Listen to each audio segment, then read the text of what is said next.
What's up, FBU Nation? It's Coach AB alongside Coach VG. Today, we are here bringing you guys an awesome topic: how to start a live presentation that's not boring or cheesy and guaranteed to make your audience laugh. This topic today was actually brought up during one of our SPF mastermind calls, where basically I think nowadays everybody's doing more stuff in person now. Events are starting to pop up, and you got to start these presentations right. You got to get people on the right foot. Because remember, I'm sure everybody listening to this has been to a seminar where it was just like a boring person coming up and you're like, oh man, this is going to be a long one. So we're going to teach you guys how to make everyone laugh and get the party started on the right foot. What's up, VG? Gabriele. What's up, buddy? How you doing, man? How's everything going? I'm doing good, man. If it's a little loud, I'm in the gym. So if you hear noise, that's what that is. A lot of people in that gym. Cram them in. They're like sardines in there. Sardines. Well, now they're spaced out sardines. Yeah, there's sardines in a box. You put them in a box now. Yeah.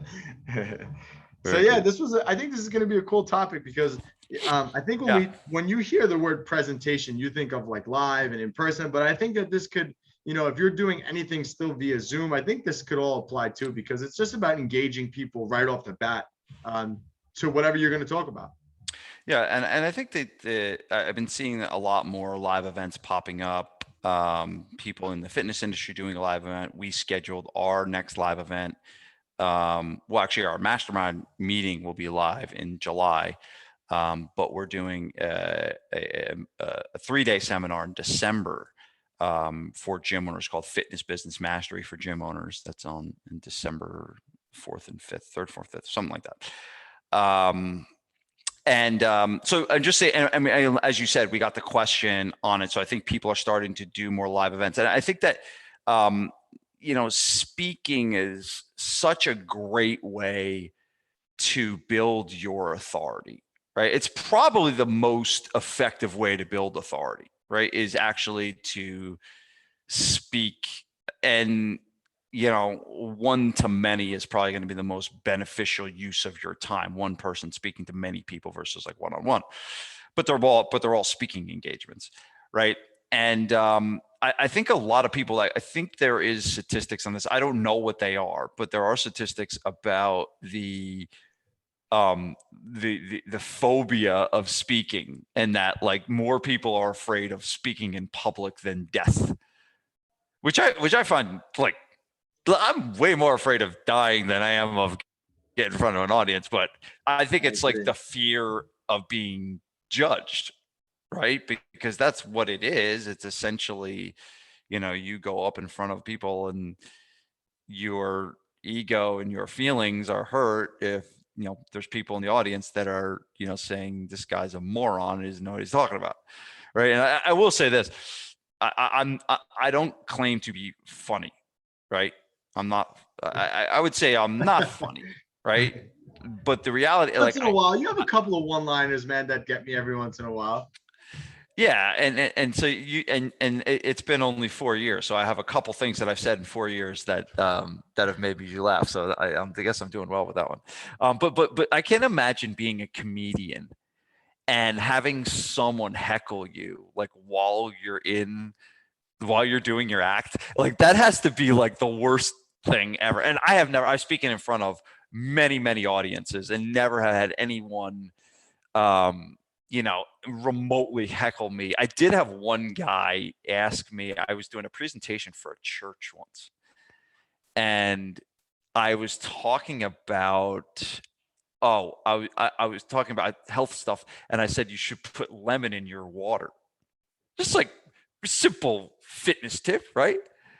And he raises his hand and goes, well, actually, I am a biochemical engineer and lemon is an acid. So how would putting lemon in your water make you more alkaline, which is what I said, and makes your body feel better?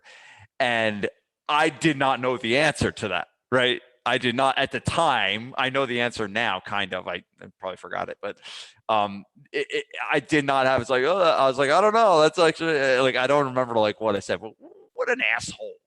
Like that he had to like, say his piece that I'm a biochemical engineer, and he was actually wrong. because when I went and looked it up, and here's another lesson here. So I was very embarrassed when that happened. But then I went and looked it up. I was like obsessed with the answer. And I went and looked it up and I figured out why that this lemon, and basically I believe that when you put an acid into your body, the process it goes through in your body makes you more alkaline, if that makes any sense. And I'm sure I said that wrong, but I don't care anymore. So Doesn't matter. yeah, then I turned that into an email. Right. So now that was content for me to write an email saying he asked me, I told the exact story. He asked me this question. I didn't know the answer. I went and looked it up and here's why. And I turned it into a content-based email. So Dean Jackson says, everything that happens to you in your life is an email. So, I mean, and that's kind of like the mindset with speaking you got to have. Like, yeah, there is a possibility some jerk is going to come off and say, I'm a chemical engineer and you're wrong, and check your facts and stuff like that. But the reality is, I do believe that if you can overcome your fear of public speaking, it becomes a very powerful way for you to build authority in your community, build trust with your current members, with members that are potentially going to be members. It is just probably the best way to build authority is to be able to speak in public. So you kind of just gotta, and here's the thing, and I tell this to my kids all the time. Here's the only way to build confidence. There's no amount of public speaking books that you can read that will build your confidence in public speaking. The only way to build your confidence in public speaking is to go out and public speak. Or do a bodybuilding show.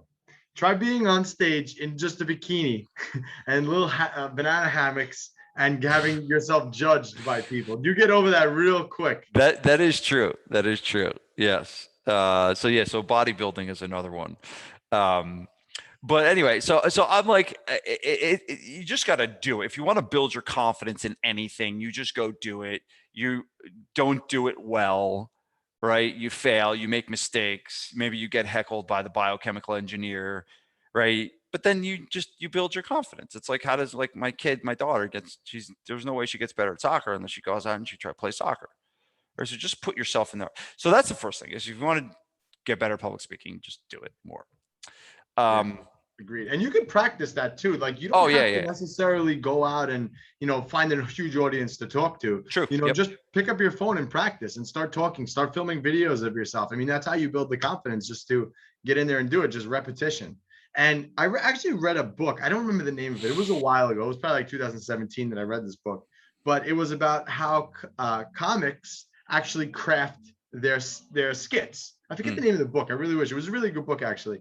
But basically they talk about like crafting your message in a story so you kind of bring the listener along your journey with you, and they're like, and then that's when you throw the jokes in. It was really interesting how you have to craft a message. But I think a lot of people also struggle with, oh well, what if like you said, like, oh, what if I'm wrong? What, like, you're kind of second guessing yourself.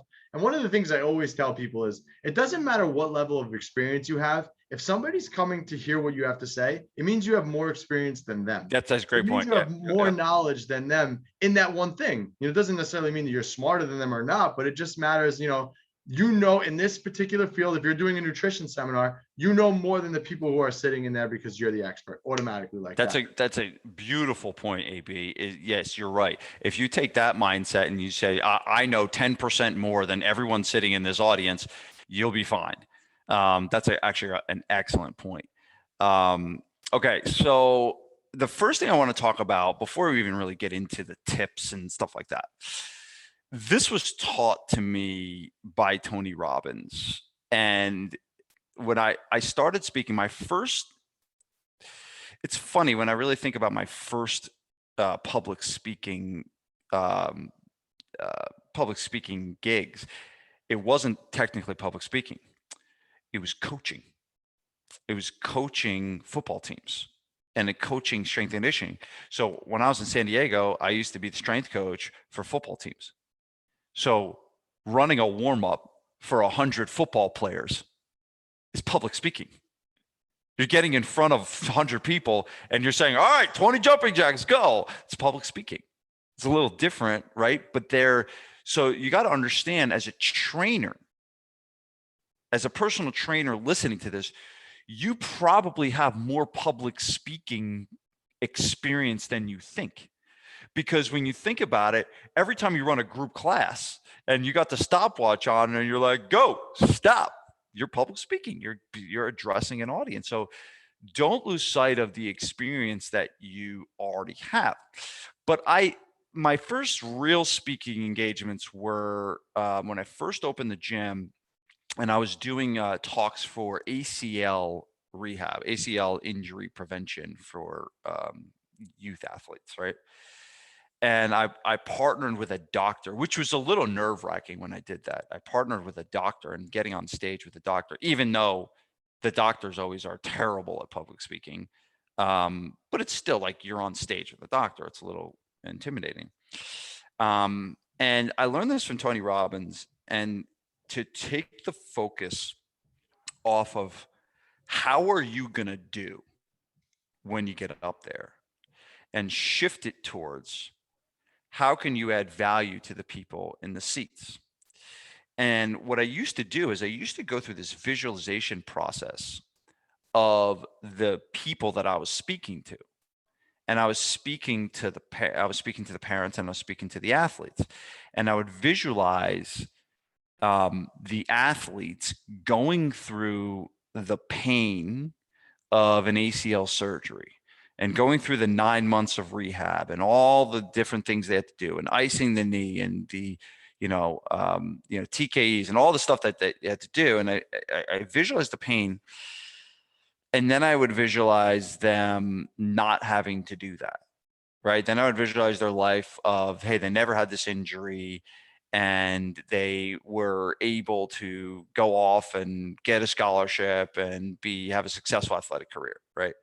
And so I kind of put my mindset on those people, and it shifted the stress from how am I going to do when I get up there to I'm just here to help these people, and I'm here to change lives, and I'm here to impact these people, and I'm here to also hopefully get them to buy, in terms of then I'll be able to get them in my world and help them even more, right? So it's just a mindset. I think that's one of the first public speaking tips that I always give is, what are you thinking about before you go up there? Is it how you're going to do, or how you're going to add value to the people in the seats? Yeah, that's a great point, actually. That's a very, very smart point, too. We always, like, exactly what you just said. You always wonder, like, oh, am I going to do good? Am I going to mess up? But what about them? That's a really, really good point. Really smart. So that's kind of like the first thing. But I realized that, like, remember that a lot of people go to these public speaking things, and there are some people that, go to them voluntarily. And then there's sometimes you have situations where you do like a public speaking for like a lunch and learn, and they don't have to be there. Their boss is making them be there, and they're sitting there with their arms crossed and stuff like that. But at the end of the day, nobody loves boring, right? No one's ever like came home and raved about, hey, the presentation was boring, but it was really good. That has never been said. So that's kind of rule number one is don't be boring. And I learned this introduction from a guy named Dr. Rob Gilbert, who's a Can we please not do the counting thing? I hate that. No, we're not doing that. Thank God. I can't. I just can't do that. Yeah, we won't do it. So, but that's another one, is the clap game. We will talk about it. We won't do it. I won't have you do it, AB, because you're like rhythm challenged, right? Sometimes these bodybuilders that go on stage, with what is it called? The banana something? The banana hammock. You never heard that expression? Yeah, no, I have heard that before. Oh. But sometimes these bodybuilders, if you try and put them on like an agility drill, they look like they got like 2 left feet or something like that. So that's why the AB doesn't like the clap game. But here's what the boring. So if you want a couple of good ways to start a talk.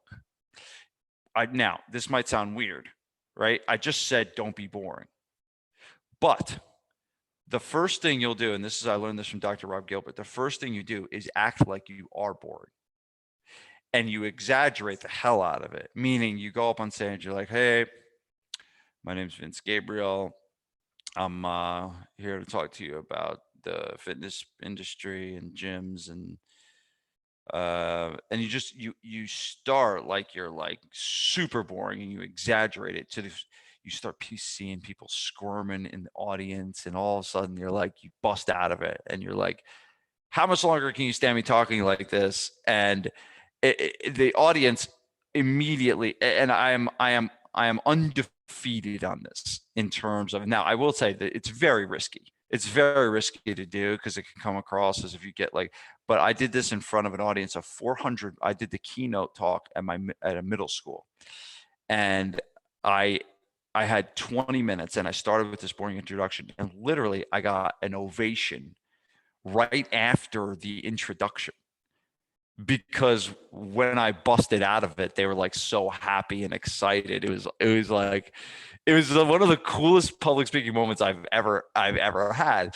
But that is a way that you actually start almost exaggerated boring, and then you break out of it. And what you're telling the audience is, this is not going to be boring, right? I just showed you what bad is. This is not going to be bad, right? But it's how you start the talk is a big. See, we talk about first impressions. That's one way. So another way is, and I went over this in the mastermind call, but another way is to play some kind of a game, right? Some kind of a game where you get the audience engaged and up, and we use something called the clap game, or the 1, 2, 3 game. And I learned this from a guy named Steve Shenbaum, who I have to give credit there. But you basically bring someone up in the audience, and you have them, you say one, they say two, you say three, and then you count back and forth. And usually someone fumbles it up and messes it up. And then you go Called tell me the up the audience to first do it. mastermind to do I that. did? Yeah. Oh, very cool. Oh, Yeah. good. Yeah. But it gets the audience going. It gets everyone loose. It gets everyone excited. Everyone's loose. Everyone's smiling. Everyone's kind of happy. But it's just a way to move and get things going. And honestly, it takes the pressure off you a little bit and puts it back onto the audience. For that. So that's another one. There's some kind of an engaging game, and don't want to do this. Don't be like some people like abuse this stuff, and they'll do it for the first like 20 minutes of the talk. Like, it's not like they're not there to play games, do clap games. Like that is the point of this whole thing, is to break the ice and have a good first impression, not to waste timing the amount of time you got. Right. Yeah. And then the other way to do it is to start with some kind of a really funny story, right? Where you can, and I did this when I was at Long Beach in Perform Better. I did one of my first Perform Better talks I ever did. And well, I'll tell the story actually, because it's actually a good story anyway, but this is what I opened with. So I think it was like 4 or 5 years ago, I called my friend Charlie Weingroff, and I said, hey man, I really want to speak at Perform Better. I was like, what do I got to do to speak at Perform Better? And he's like, well, that's easy. He's like, you got to go and you got to, be at the next event, and you got to talk to Chris, the Godfather. And so he's like, the next one's next week in Chicago. So I was like, all right. So I bought a plane ticket and I flew to Chicago the next week, and I was there. I went there as an attendee, but I went there to talk to Chris, right? And I had been going to the seminar for probably 10 years or something. And so I met Chris out there, and we talked at the bar, and I told him what I wanted to do and what my aspirations were. And he's like, oh yeah, like he didn't really know me too well. And he's like, yeah, I'll think about it. Maybe I'll let you know. And so I was like, all right. I was like, I probably shit the bed on that one. Like, I don't think he's gonna allow me to speak, because this is like, I mean, Perform Better is like, in the fitness industry, there's heavy hitters. I mean, there's like big name speakers that go to that speak at Perform Better, and I was a nobody at the time. And so I brought Tom with me when we were there, and we were sitting at the bar. And while we're sitting at the bar, all of the people that work with Perform Better and the speakers, they're all like the speakers their tour. They were at the bar too, and they were getting a drink right before. And Tom and I are sitting there, and I saw one of the guys that I knew, and he was like, "Hey, you know, what are you guys doing tonight?" And we're like, "I don't know, like, we're just like chilling out." He's like, "Hey, you want to come to dinner with us?" And I was like, "All right, yeah, we'll come to dinner." And so we ended up going to dinner, and me and Tom are tagging along with the Perform Better crowd and all the speakers and stuff. And we get there, and it's a German restaurant. And it's one of those German restaurants where there's really, really long tables. It's like family style, huge steins of beer. But what they do is they have this thing where these waitresses come around with these large wooden paddles, right? And um they like play this special music, and they pull someone from the table. And what they do is, and the paddles I'm talking about are like the paddles in the frat houses, you know what I'm talking about? Right. And so what they do is they pick someone from the table, and they bend you over the table, and the lady takes a running start and smacks you on the ass with the paddle. I And wonder if we could have Jill. Don't you have that on video? I do. So And can we get Jill to link that below to this video? So if they're probably listening on could. YouTube, they could link it. So We probably could. Jill, if you're listening, please tag the video. So yeah, I think it's on my cell phone somewhere or something. But anyway, so they come around, and all of a sudden, they're like, Vince, and they're like yelling, they're like, get up here. And I was like, oh man.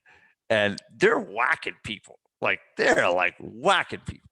Right. And so they bend me over the table, and they have you put like your elbows on the table or something. And the guy, Chris Poirier, who runs Perform Better, he deadlocks eyes on me. And he's like, looks at me, he's just look into my eyes. And he goes, Vince, don't you flinch. And I'm like, this is it. This is the moment. The moment of my speaking career starts right now. And I locked eyes with Chris, and I said, if I flinch, I'm done. I'll never speak on Perform Better. But if I'm a rock and I hold steady and I suck up the pain and I deadlock his eyes and I don't make a face. You told him that? Told him what? What you just said. Oh, but after the fact.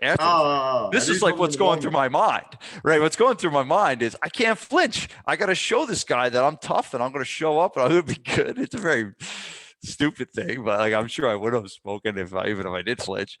But it was like in my mind, I'm like, all right, I got it. And I was a rock. I did not move a muscle.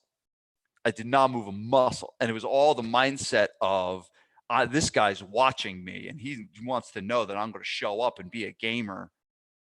And so I didn't flinch. And a year later, I was on the tour.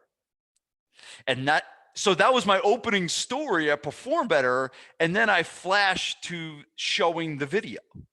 And so now they actually saw what happened. So I told them what happened, right? And then I showed them exactly what happened and what was going on. And it was basically, I got a very good response, with that story. And that was one of my better performances. And sometimes too, like a good opening gives you confidence to keep going, right? If you could get like a good laugh right in the beginning, you're like, bam, you're like off to the races. You're like, all right, let's go. I got this. All right, I'm good. Yeah, versus like you do something stupid and you're like, everyone's like, you're like, oh shit, I blew it. Right. Yeah, you usually throw those in your meetings every once in a while. You put up a funny skit and no one laughs. Yeah, it does happen, right? It does happen. But that's the third thing. So starting with some kind of a really funny story that's going to draw the audience in, or even like playing a funny video or doing something like that that's going to draw the thing in. So that's kind of when I went over on the mastermind call the other day to help this guy out that was doing this talk, is just start it with not being boring, right? Just don't be bored. Do something different. Do something that's going to make the audience laugh. And I remember my first talk I did at IDEA, which I got thrown into the lion's den. My first major public speaking event was actually the biggest one I've ever done to this date.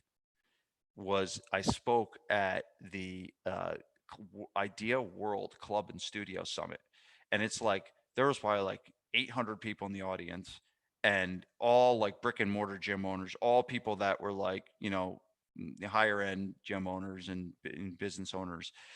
The other speakers were like top of the line speakers. There was only 8 of us that spoke, and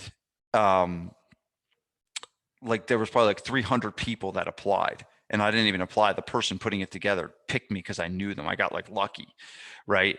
But that one, and I spent hours and hours and hours trying to come up with something that I could make the audience laugh in the first 10 to 15 seconds.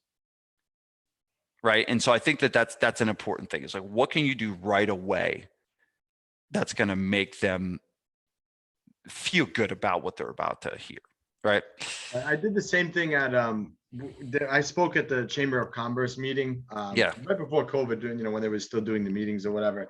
And I told a corny joke. It was such a corny fitness joke, but it was. I think you ever hear the joke like, "What's a guy comes in and he asks what's the best machine to get women, and the trainer points at the ATM."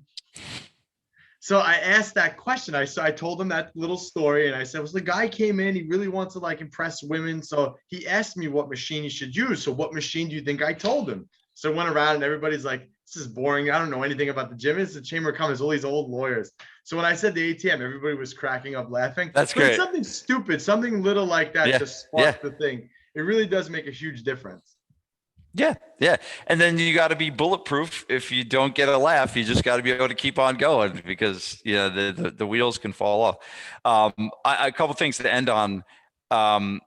After you get like some kind of an intro that keeps it light and funny and stuff like that. I do want to make one other point. This is a very important thing. Who introduces you when you speak is crucial. When I was in San Diego and I used to go out and do sports for kids, my friend, and who's one of my best friends today still, is Brett Klicka, and we both would go out and we would do like these speed demos, and there would be times where they would, at the end of a practice, we would go and do like a speed drill with these kids, right? Or speak to kids and hand out flyers and stuff. And basically this coach, who was a total jerk, he got up in front of the audience of kids. And we had communicate with this guy back and forth to be here and stuff like that. And it wasn't like we just randomly showed up. And the guy goes to the audience, he's like, "Hey, this is Brett Klicka and Vince. They're going to talk to you about some speed stuff. And basically, and you don't have to stay if you don't want to." And it's just like, all of a sudden the kids just get up and start like leaving. And I remember Brett like panicking, and I'll never forget. He goes, "Wait!" And he's like yelling. He's like, "Wait!" And it's still that yell that Brett had was still like in my, because he had worked hard to create the relationship and set it up and stuff. And all of a sudden you see what you were supposed to do just like leaving. But the guy was a jerk. Right. And then I have other certain circumstances where I would have a football coach that I would coach his high school team, right? And he loved me. And so when he would introduce me to the youth program and the other coaches and stuff like that, he would be like, "This is Vince Gabriele. He's helped all of our kids get better. This is like the best strength and conditioning we've ever done." And he would like blow me up, right? And when I would go talk, they would be locked in because someone they respected just said good things. So it is important that someone, whoever introduces you, does a good job. That is an important thing to be able to do, because it kind of gives you a little bit more of that instant credibility and authority. Vince, what if you're doing a seminar at your own gym? Would you make your trainer introduce you? So when you this is great point. So at the mentorship that you came to, okay. Roman. Yep. So I had Roman come, and I had Roman do a 5-minute intro. Why do you think I did that? Yeah, to give you credibility. Credibility and authority. Here, I brought a Super Bowl champion, an NFL lineman, a 12-year veteran that I'm friends with, and all of a sudden he's telling you guys, and even if you didn't know him, his credibility with the NFL automatically put him in a higher position, right? And now he's coming up and giving me this like bomb intro. I looked better because Roman introduced me versus me introducing myself or even one of my trainers doing it. You could do it if I was at your if I was doing an event at my gym at Gabriele Fitness. One of the things I would do is have one of my really good clients introduce me and maybe almost give like a testimonial That's a great point. or something like that. But yeah, having somebody introduce you is very important. And if it's someone that like you doesn't know you too well, you tell them what you want them to say. So, and the last couple of points are, when you start the talk, do something engaging, but and you could probably learn this. There's a great book to read called The Presentation Secrets of Steve Jobs. And Steve Jobs at the beginning of every talk would always be like, hey, here are the 3 things we're going to cover. And so that's what you want to do in the very beginning is tell the audience exactly what's going to happen and what are the things that they're going to learn and what the points. Because then what you're doing is it's not this big, long, you're giving the audience certainty, right? You're telling them, hey, this is where we're going. This is what we're going to do. And it enables them to relax. Right. Because if they're kind of like on edge about like, all right, what's this going on? How long is this going to be? Where are we going? What are we going to learn? They're not listening to you. Yeah, I do that with my videos too. I always tell them like, hey, if you want to, whatever it is, I don't know, it depends what I'm talking about, but it's more like, okay, well, make sure you stay to the end to find out what I have to tell you in order for you to do, or whatever it is. Like you're directing them to wait to the end because that's when you're going to reveal the big reveal or whatever it is. Excellent. Yep. Good point. And then honestly, the best overall public speaking tip I have is none other than if I had one tip to give, other than the mindset thing that I talked about in the very beginning, which is very important. But if you can tell a good story, you can be a good public speaker. So that's really honestly what it about is the most important thing is if you want to get good at public speaking, start being able to tell stories and start looking into your life and finding the stories that are worth telling. And if you can put enough of those together and tie them to key points, you'll never run out of public speaking ideas. You'll never run out of things to talk about. It's funny. I actually did that right before we hopped on this because I did a video the other day about like being able to say no to certain things so you could say yes to other things, like for our members. And I put out a video today because today's the draft. So every year during the draft, me and my brother-in-law, we get together and we watch the draft, and we have like a draft party. And we watch the draft. We watch the guys get drafted. And always the first round, always the first day. We've been doing it for the past couple of years. So I'm dieting this year. So just want to get a little leaner right now, whatever. So I don't want to partake in the food thing. So I said the title of what I put the video on for my private members, I didn't put this publicly, I just did it for my members, was I lied to my brother-in-law. That was the title of the video. But I didn't lie to him. I just basically told him like, hey, I'm going to skip out on the food this year. But the point of it was to tell them that, look, this is what's going on in my life. I was able to say no to it. So you have to be able to say no to it too. So it was just kind of like relating to something that happened to me. So you didn't go? Well, the draft's tonight. I'm going to go. I'm just not going to eat. What are you going to have? I made a bigger deal out of it than what are you going to have? Nothing. I'll just eat before I go, and then I just won't eat. You want to eat? And was he like chow and wings and stuff, and you're not going to? Yeah, nah. It's all right. When I put my mind, I kind of lock myself in. My daughter's communion's this weekend. So I'm basically saying no to this so I can have that.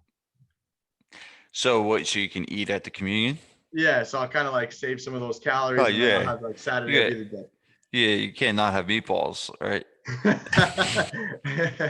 Exactly. But you get the point. So the point was Yeah. to my members was, listen, you Yes. have to say no now so you can say yes later. So it was just a really good story that I kind of thought of it like randomly. I should tell people about what happened. Yeah. And I really think that letting people know, like, especially in the fitness industry, because our clients look up to us for a lot of things, but I think letting them know what you struggle with, what you're kind of going through, what you do in your life, your kind of hacks, I really think goes a long way in giving you more credibility because, like, wow, this guy's just like me. Because they'll always look at you like, oh, he's the trainer. It's easy for him. It's Yeah. not easy. You just make it easy because it's what you do. Yeah. You're making a beautiful point of just being able to show vulnerability. And when you show vulnerability, it's going to increase the trust that you have. That's why full disclosure. I was on a podcast recently called Fit Story, and they interviewed me, and basically I get on and he's like, hey, I just want to tell you, like, this is going to be a different podcast. This really wants you to go deep into your past and deep into your like, and it's just like, holy shit. Like what, and I started like panicking. I'm like, oh my God, like, what am I doing on this podcast? Like, I'm just used to talking about marketing and sales and making money. And now I'm like spilling my guts onto this podcast. But yeah, I ended up talking about like my childhood and like I know, struggles I have so with. you wrote about this in an email, but you didn't link the podcast to it. No, I don't think the podcast is out yet. Uh, But it's but yeah, so I'll probably post it when it comes out. But yeah, it's, if you want to see me a little bit raw and uncut, I tell stories I've never told before on the public airways, if you will. And yeah, it was interesting. It was yeah, I had to like go and like detox afterwards. It was like a therapy session. all right, man. So I guess we could wrap a bow around this. So, Yeah. make sure you guys, I guess the gist of this is, don't be nervous at your next event. You're going to be, but think about how you could give value back to the people on the other end of it. Think about them the entire time and just try to start out with making them laugh and break the ice kind of really quickly. And I think that that'll help you. And practice. Yeah. Record yourself on video. Even if you don't end up putting it out, just record yourself. Just get in front of the camera and do it, because it's very similar. You could talk in front of the camera, you could talk in front of people. It's the same thing. Yeah. And one of the things that we didn't say on this that is true, you say you're very introverted. So can you imagine how hard that is for him to get on and talk to people on a big stage like that? So if he can do it, you can do it too. Yeah. And again, introversion, extroversion is really all about how you recover. Right. So I introverts know we can, talked about that, but I don't know. That's how I relate. yeah, no, introverts can pull themselves up to do it, but they're just wiped afterwards. So, but yeah, I could go on forever about this stuff. We should do, I'm thinking about doing some kind of a workshop on this, but this is good. This was fun. All right, AB. All right, guys. So remember, I want you guys to head on over to club.vincegabriele.com. That's to join our MMIC group. I believe it's only 4 quarters to get started. So it's not $1. Yes. So we actually can't take the quarters. So it's $1. But you guys can head on over there and do that. Make sure you guys leave us a 5-star review, as that helps us to grow this podcast. And make sure you hit that subscribe button. This way you never, ever miss top-notch information that will give you more freedom, more clients, more money, and ultimately a better life. There you go. All right, guys. We'll catch you on the next one. Peace.